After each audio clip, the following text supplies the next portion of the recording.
Hi, welcome to Platform Mastery. In this video, I will show you how to add noise in Figma. First thing to do is click here and make a square. Right-click and select Add Auto Layout.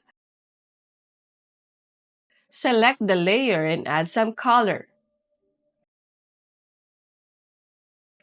Select Plugins and go to Manage Plugins. Search Noise here.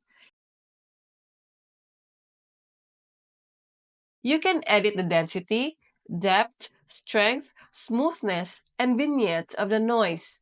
Click on Add Sign, and a noise image will reflect on the template. And that's it. Thanks for watching. For more videos like this, hit the subscribe button and don't forget to hit the notification bell so that you get notified for our new upcoming videos.